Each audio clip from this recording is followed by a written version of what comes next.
যারা সরকারে আছেন বা আসবেন, কোরআন সুন্নাহর বাইরে, আলেমদের বাইরে, পীর ওলি বাংলাদেশ আলেম ওলামাদের বাইরে কোন সিদ্ধান্ত পাস হতে হবে না, হবে না। আরেকটা হবে বুকের তাজা রক্ত আওয়াজ হবে, কোরআনের বাইরে, আলেমদের বাইরে টাকা ঢুকতে দেওয়া হবে না।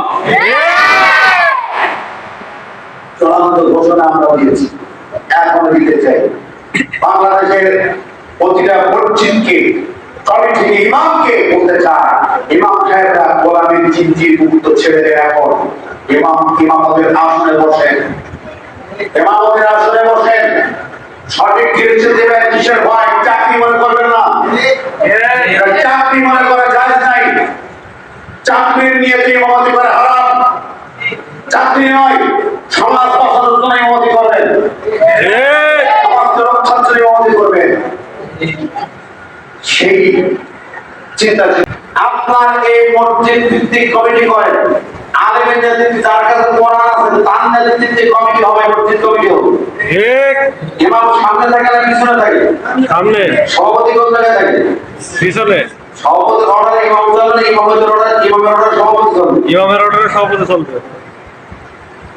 এবার আমার সভাপতি যাওয়া রাগ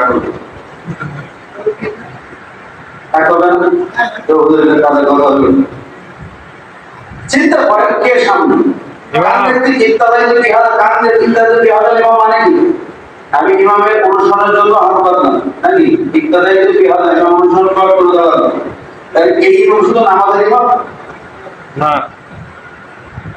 এই ইমামকে সমাজের ইমাম বানান। তার সাথে কমিটিতে আরো যারা আলেম, মুসল্লি, হাজি সব ব্যক্তিদের নিয়ে কমিটি করেন। আল্লাহ নবী মদিনার মসজিদ তৈরি করে মসজিদ ভিত্তিক সমাজ, স্বাধীন বিচার, আইন, আদালত, নীতি সব মসজিদ থেকে করেছে। আজকে এই সমাজকে আমি ভালো করতে চান, এই মসজিদ ভিত্তিক কমিটি করেন। এই মসজিদ কমিটির নেতৃত্বে স্বাধীন বিচার হবে, এখানে বাংলাদেশে বসে স্বাধীন শিখানো হবে। ঠিক। চুরি বন্ধ হবে, এই কমিটি দায়িত্ব পালন করবে। এই মহল্লায় কোন ছেলে রাস্তাঘাটে বিড়ি সিগারেট পান করতে পারবে না, মসজিদ কমিটি ধরে আনবে। মদ গাঁজা কুস্তি আসে না, ধরে নিয়ে পিঠে সোজা করবেন। কোন নারী উত্তপ্ত করে তাকে ধরে নিয়ে আসে বিচার করেন। কোন মেয়ে ছেলে রাস্তায় হাঁটবে, উত্তপ্ত করতে পারবে না, আপনার মহল্লায় জানিয়ে দেন। একটা নারী বেপরোয়া রাস্তায় বের হতে পারবে না। আপনার সমাজ ভালো হতে 24 ঘন্টা লাগবে। 24 ঘন্টা টাইম দিলাম, সমাজ ভালো হবে।